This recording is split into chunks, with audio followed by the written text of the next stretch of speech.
What's up, guys? Rick from DFS On Demand here with a preview for the RBC Heritage. Before we get into that, we must take care of a few housekeeping items. First off, let's look back at the Masters for a second. If you remember, and if you were following along and tweeting at me, I max entered both the Millionaire Maker and the Magnolia, which was the $5 150 lineup contest on DraftKings last week. If you're looking for an update, you will get one. Spoiler alert, I got my butt handed to me with Justin Rose missing the cut, but there were some really good takeaways. There were some things that I'm really proud about, some things that didn't necessarily go our way with our high-risk approach. I'm looking to have a recap video out in the next few days, so keep an eye out for that. Additionally, I, for the first time ever, am stepping into courses. So I have done a lot on this YouTube channel. I've done a lot on the site. I want to continue to do some more educational type things, some longer form educational courses. And the first course that I'm going to do is going to be on scraping stats off the internet. So if you have ever wanted to pull stats off a website, create your own database, or any countless other uses for being able to pull data off of the web, this is for you. These are the techniques that I use to build my own databases to start with.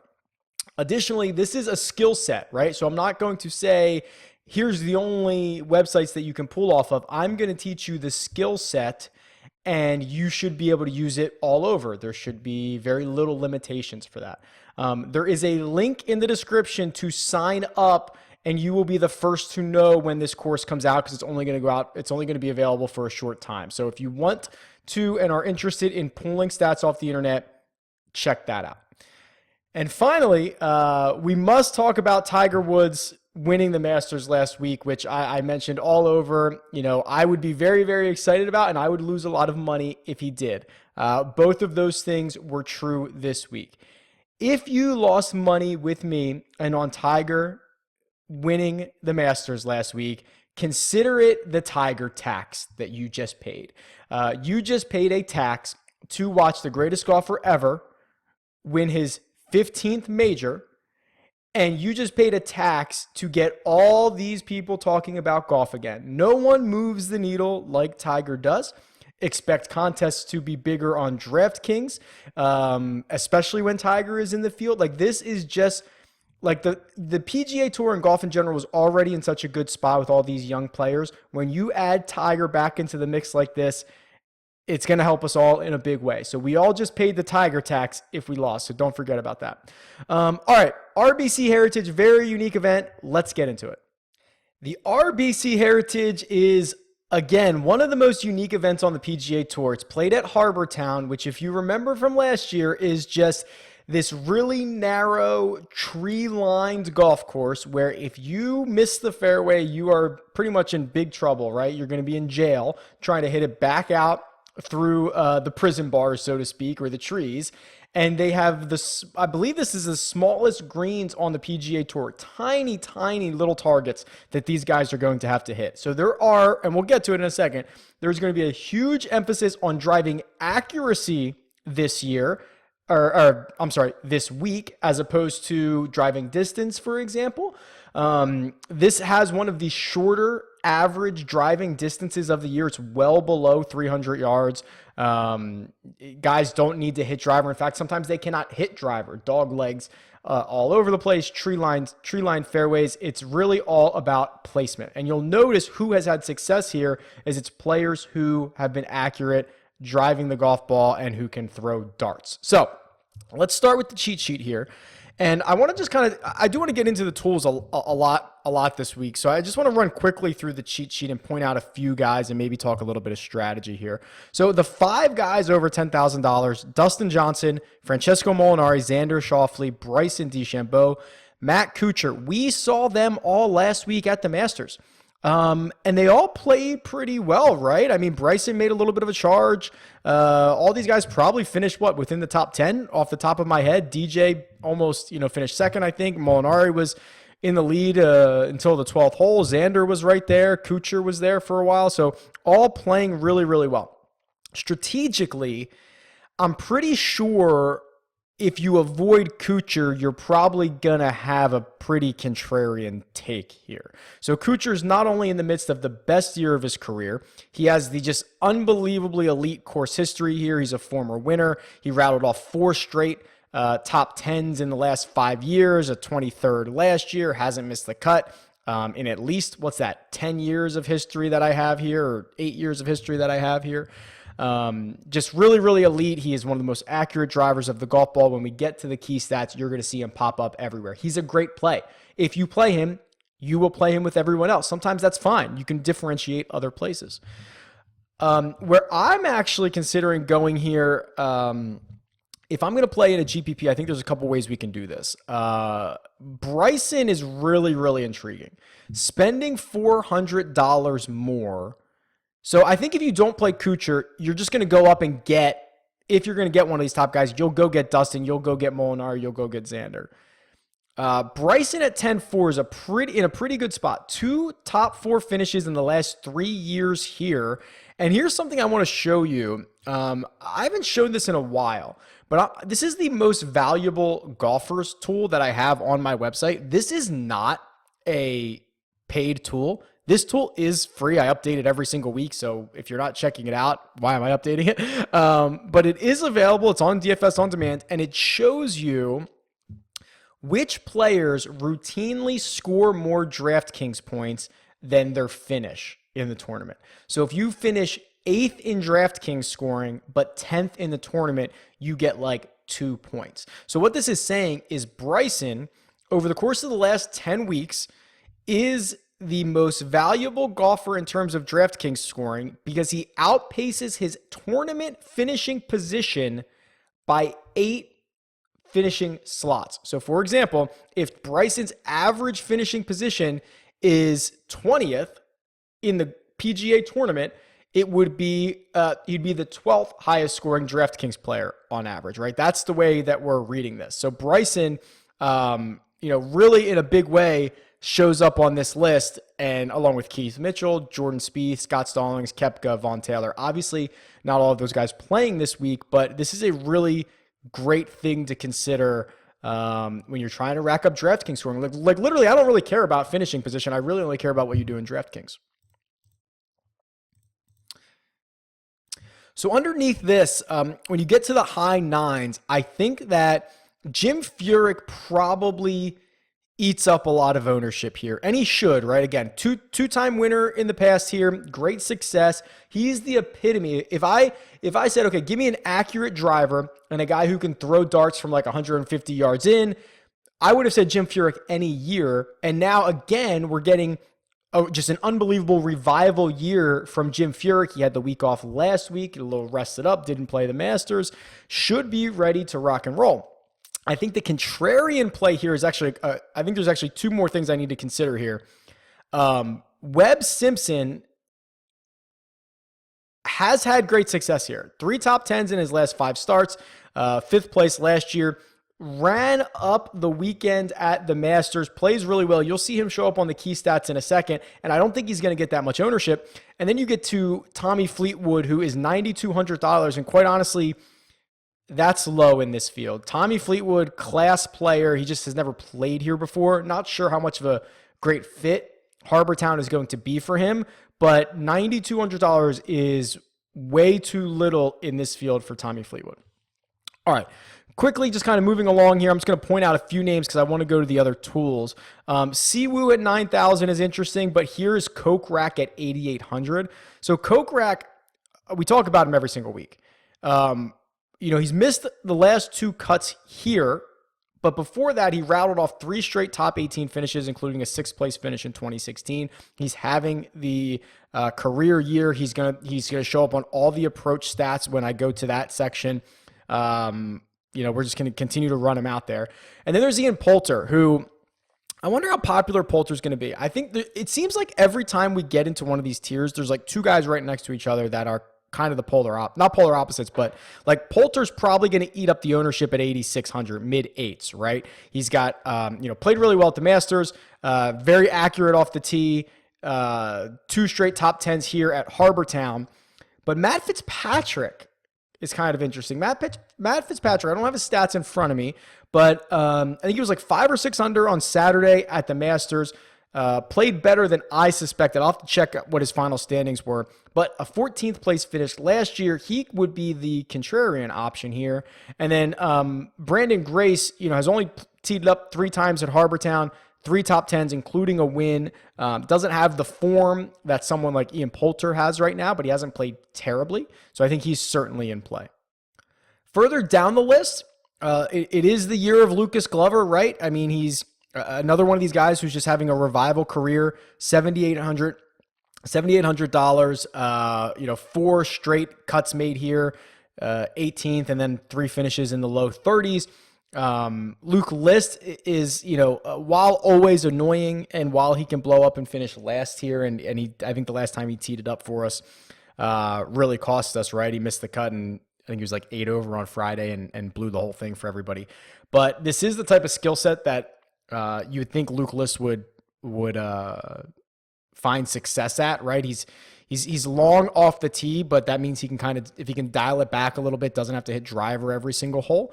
3rd place finish last year, lose a little bit of confidence for me. So I think he's interesting. And usually in these weak fields, this is where you see the problem about paying up. The problem with paying up is there's rarely any good options under like 7,500. And we run into that again here. I would consider playing Corey Connors, even though he missed the cut in his only 2 trips here, but we'll talk about that in a second. It's because he can fire darts.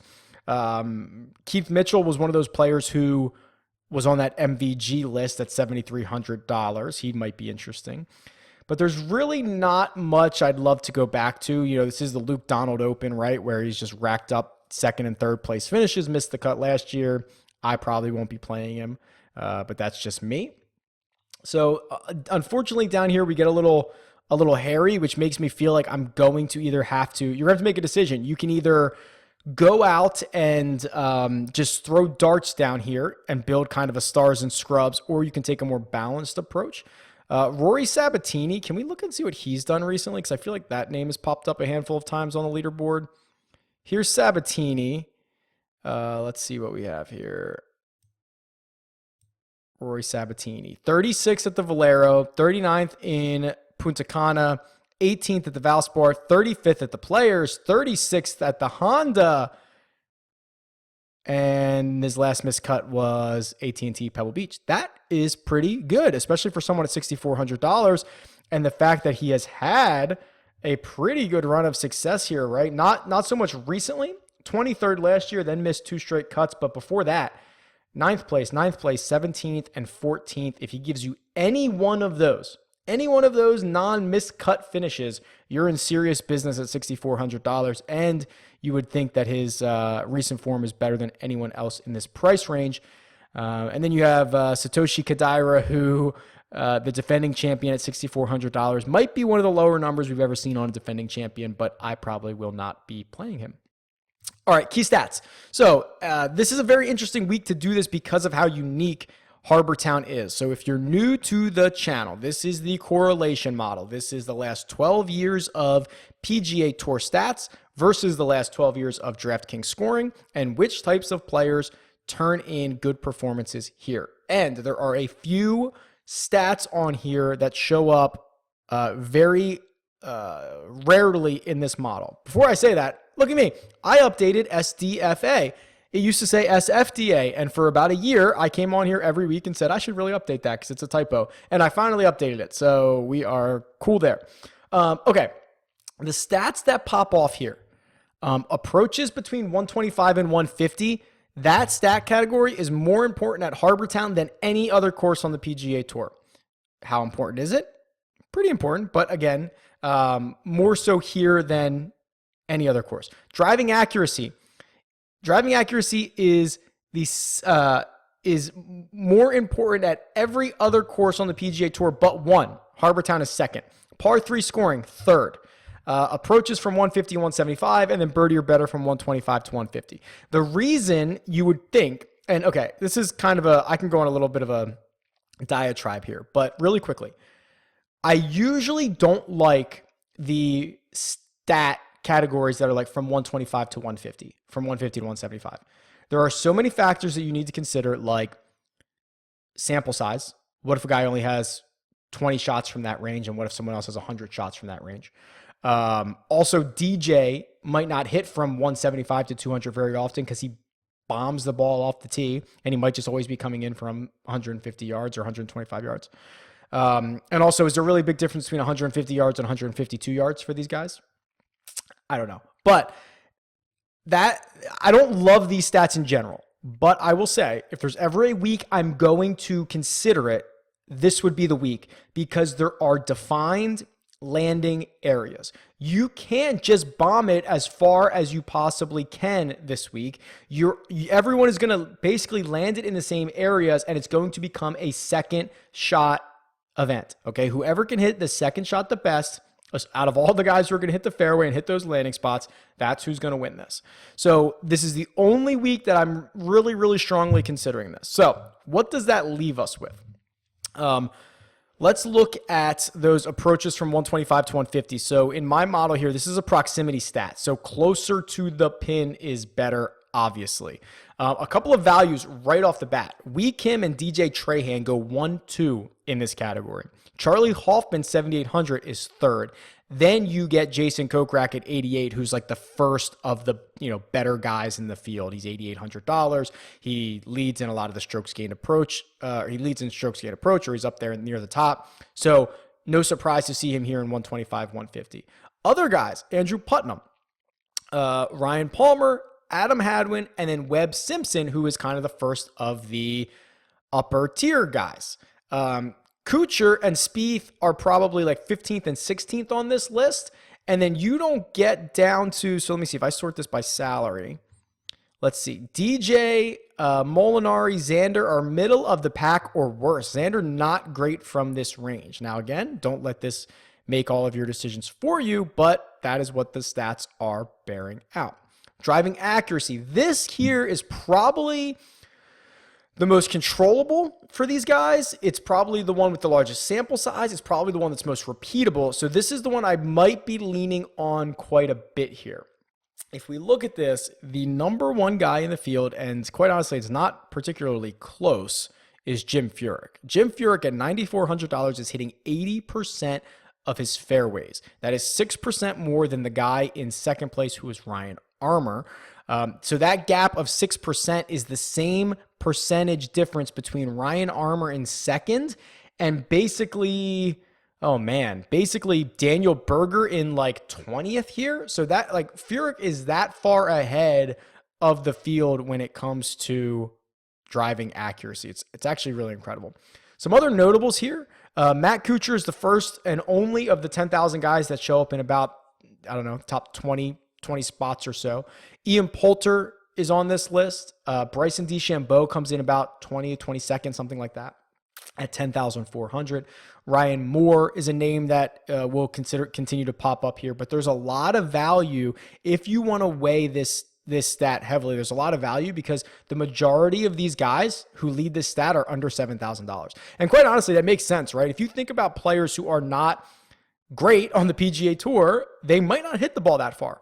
And if you're on the PGA Tour and you do not hit the ball very far, you better hit the fairway. Like that ends up being what happens out here, right? A lot of these guys aren't necessarily long hitters, so they better be accurate. Additionally, par 3 scoring doesn't always pop up. It did pop up this week. Only 2 courses is par 3 scoring more important than Harbor Town. And who do we get here leading the way in par 3 scoring? It's Jordan Spieth. Now, here's where Jordan Spieth's issue might lie. Jordan Spieth has hit 48% of his fairways this year. I'll say that again. Jordan Spieth has hit 48% of his fairways this year. That is the second worst mark in the field.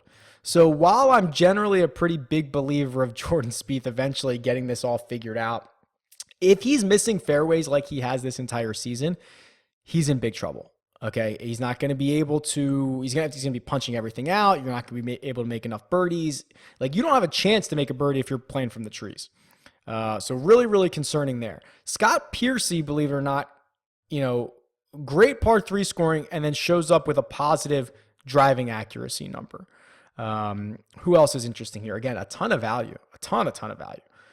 Corey Connors is here, probably about 20th. He's right ahead of Matt Kuchar, who's the first of the $10,000 guys again. And you'll see, like, that's why Kuchar's so popular here. He just shows up in every stat category.